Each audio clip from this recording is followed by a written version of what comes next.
Timnas Indonesia U23 menghadapi laga hidup mati melawan Korea Selatan U23 dalam matchday terakhir Grup J kualifikasi Piala Asia U23 2026. Pertanyaannya kemudian bagaimana asa Garuda Muda di Piala Asia U23? Kita akan ulas langsung bersama narasumber bersama Bung Roni Pangemanan, Bung Ropan pengamat sepak bola. Selamat sore Bung Ropan, salam olahraga, sehat selalu Anda. Ya, selamat sore. Salam olahraga. Baik, dari Anda bagaimana nih melihat peluang kita malam ini? Asa Garuda Muda apakah semakin mudah nampaknya menuju final Piala Asia? Ya, tugas berat ya yang diusung oleh Karek Arel dan kawan-kawan. Artinya kita harus menang. Sementara Korea sebenarnya cukup imbang, udah pasti lolos. Ya. Jadi ini harus hidup mati buat kita. Tergantung dari pelatih Gerald Vandenberg untuk bisa menerapkan taktik, strategi menghadapi Korea Selatan. Ya. Kalau kita bermain terbuka akan bahaya buat kita. Ini yang ditunggu oleh Korea. Sebaiknya menurut saya kita bermain menunggu saja untuk counter attack melawan mereka. Karena kita hanya butuh 1 gol. Menang 1-0 cukup untuk kita bisa lolos. Oke. Jadi pemain-pemain harus lebih bersabar, lebih tenang, disiplin dalam menjaga daerah dan menjaga lawan. Begitu, Mas. Baik, selama ini kan kita berhadapan dengan lawan yang gampang begitu ya untuk penguasaan bola, kita masih di atas kertas. Tapi kalau melihat peluang kita dengan Korea Selatan, apakah cukup berbahaya dengan hal itu? Ya, kalau kita bermain dengan penguasaan bola yang tinggi boleh-boleh saja. Tetapi tetap harus berhati-hati karena harus bisa melihat pengalaman kita kemarin kemana dengan Laos yang sayang sekali kita harus menang akhirnya imbang. Oke. Sementara Korea kan menang dengan sangat besar 7-0. Ya, jadi untungnya kita bisa menang kemarin lawan Makau. Jadi ada motivasi berlebihan dari pemain. Tetapi yang paling penting buat kita adalah bermain dengan disiplin yang tinggi, tidak perlu untuk bermain terbuka. Ya. Kalau bermain terbuka akan berbahaya buat kita menghadapi Korea. Ya. Karena Korea sedang menanti itu. Korea tidak akan mungkin bertahan bermain dengan Indonesia. Korea akan bermain terbuka dan juga ingin memenangkan laga melawan kita. Ya, walaupun saya bilang tadi pertandingan imbang sebenarnya sudah cukup untuk Korea. Begitu. Baik, ini kan Gerald Vandenberg mengistirahatkan beberapa pemain inti ya dalam melawan Makau kemarin. Tapi kalau untuk kedepannya bagaimana nanti ini? Yang diturunkan prediksi line up-nya seperti apa? Ya Anda lihat. Menurut saya, ya kalau bicara prediksi line up, bermain dengan 5-4-1 lebih bagus. Ya. Ketimbang bermain dengan 4-3-3. Kalau 4-3-3 berarti terbuka. Oke. Ini kan ada resiko. Tapi kalau bermain dengan 5-4-1 berarti kita kuat di belakang dan kuat di gelandang. Satu meninggalkan di depan, Jens Raven aja di depan atau mungkin dengan Rafael Struijk.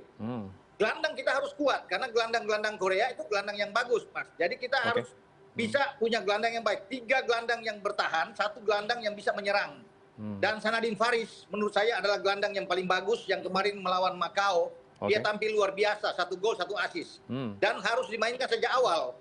Kalau Sanadin dimainkan di babak kedua akan bahaya buat kita. Sulit.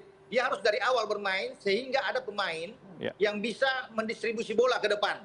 Pemain yang punya visi bermain dengan bagus. Itu ada di Sanadin Faris. Gitu. Oke, termasuk Tony Firmansyah dan Arhan Fikri di tengah nanti ya, di lini tengah. Ya, jadi di tengah itu Tony Firmansyah, ada Arkan Fikri dan mungkin saja dengan Ananda Raihan.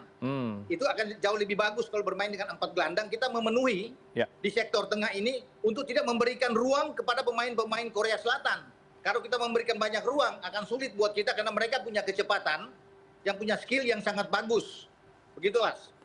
Oke, kan kita dalam posisi di bawah Korea Selatan saat ini. Bagaimana kemudian melihat peluang nanti? Berapa poin yang akan kita ciptakan nanti sehingga bisa melaju ke partai final?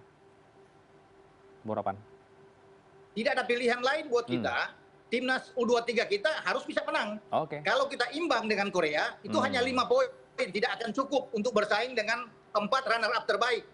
Untuk bisa lolos ke putaran final di Arab Saudi. Jadi memang kita dituntut harus bisa menang. 3 poin itu adalah harga mati buat kita, agar 7 poin ini bisa kita dapatkan langsung lolos. Korea dengan 6 poin, mungkin Korea akan sebagai runner-up terbaik. Tapi memang ini pertandingan yang berat buat kita. Makanya ini pertandingan yang harus all out, ya, harus habis-habisan bagi pasukan Garuda Muda kita menghadapi tim yang kuat seperti Korea Selatan. Sayang memang itu Oke. kita melepas peluang untuk menghadapi Laos. Kalau kita menang akan aman pertandingan hari ini. Karena Baik. cukup imbang kita bisa lolos. Sayang kita bisa draw dengan Laos. Itu yang menyulitkan langkah kita untuk bisa lolos langsung ke putaran final di Arab Saudi. Iya, Gitu. iya, iya. Membuat sulit karena selama 8 pertemuan kita masih cukup memprihatinkan begitu ya, dari statistik memperlihatkan kita hanya 1 kali menang, itu pun ada penalti begitu yang Boropan ya, karena selama ini 7 kali Korea Selatan menang atas Iya. Indonesia. Mhm. Boropan. Betul. Terakhir 2 tahun lalu ya, Ya. di Qatar kita adu penalti menang itu bagaimana Marcelino dan kawan-kawan bisa mengalahkan Korea Selatan. Ya. Ya sehingga mereka tidak bisa lolos ke Olimpiade. Tapi saat ini tentunya Korea akan berupaya untuk bisa mereka menyapu bersih semua pertandingan yang ada di grup J sehingga dengan 9 poin. Meskipun Oke. tadi saya bilang itu mereka cukup dengan imbang udah lolos, 7 poin aman buat mereka. Tapi Korea juga ingin menang. Makanya ini pertandingan yang bagus, sebaiknya kita lebih menahan diri, Ya. bermain untuk menunggu, untuk melakukan serangan balik. Itu akan jauh lebih bagus buat kita daripada kita bermain bernafsu besar untuk Oke. mencetak gol, tapi akan sangat sulit. Karena kalau Korea lebih dulu membuat gol, ini akan berat buat kita. Ya. Jangan sampai mereka membuat gol lebih dulu. Hmm. Sulit buat pemain-pemain kita untuk bisa membalas. Kita yang harus membuat gol lebih awal ke gawang Korea sehingga motivasi di lapangan akan jauh lebih bagus buat kita. Gitu. Baik, baik, baik. Ini juga sempat jadi perbincangan, wacana juga perdebatan, Bung Ropan.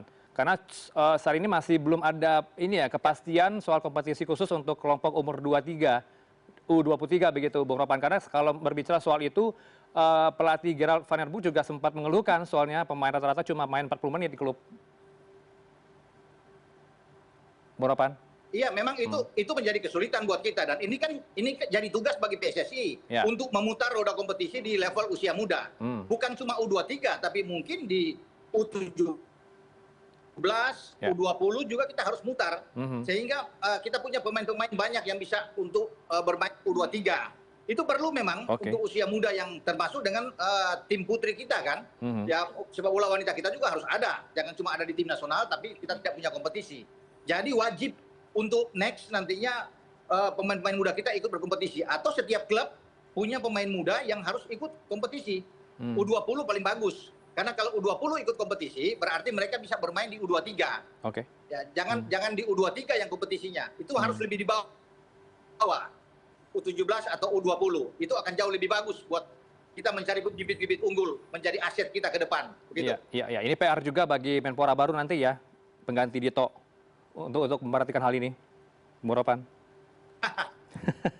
Ya harus Iya. harus diperhatikan itu Mas. Siap. Karena ini penting ya untuk memutar roda kompetisi itu penting untuk usia muda. Oke, sejauh ini bagaimana kemudian siapa saja yang perlu diwaspadai dari timnas Korea Selatan ini, Bung Ropan? Korea Selatan pasti tidak akan mewaspadai pemain kita. Mereka kan pasti tahu melihat kekuatan kita kalau di depan yang paling mereka khawatir pasti mungkin kalau nggak Jen Raven, Oke. yaitu Rafael Struik. Karena Rafael Struik ini pemain yang bermain dengan Korea Selatan, yang mengalahkan Korea Selatan 2 tahun lalu adu penalti. Jadi mereka akan melihat bahwa kekuatan Indonesia ada di Rafael Struik, ya. Tetapi mereka pasti tidak akan memberikan pengawalan ketat. Cukup orang terdekat dengan Rafael yang akan menjadi tugas untuk bisa mengawal. Karena Korea sekali lagi bukan tipikal tim yang lebih banyak bertahan. Oke. Mereka akan bermain terbuka, akan pressing tinggi, dan ini akan menjadi ujian, tantangan bagi tim kita ketika mendapatkan lawan seperti Korea yang bermain dengan pressing yang sangat tinggi dalam setiap pertandingan, termasuk lawan Indonesia. Gitu. Tadi Anda mengharapkan 1-0 begitu ya, jika ingin lolos memastikan ke partai final. Tapi kalau prediksi Anda, berapa skor nanti yang akan tercipta di malam hari nanti, Bung Ropan? Ya paling bagus, ya saya mengharapkan kita menang. Oke. 1-0 mau 2-1. Tetapi memang ini kan pertandingan yang sulit. Ya. Karena yang kita hadapi adalah tim terbaik yang ada di grup J, Korea Selatan, yang tidak pernah kalah. Memasukkan 12, kemasukan kosong. Jadi imbang sebenarnya udah bagus bagi kita. Kalau kita menang, itu luar biasa untuk Indonesia. Tapi memang kita harus menang. Untuk bisa lolos harus menang. Oke. Jadi mau tidak mau kita harus bisa mentargetkan paling tidak 1-0 untuk menang melawan Korea Selatan. Imbang pun juga sulit untuk mendapatkan posisi runner up terbaik begitu, masih kecil peluang karena runner up lain juga masih cukup bagus, Bung Ropan, terakhir. Iya, kecil. Kalau kita imbang kan cuma 5 poin buat kita. Artinya untuk bisa bersaing dengan Oke. dengan tim-tim yang lainnya untuk runner up terbaik akan berat buat kita. Baik, Gitu.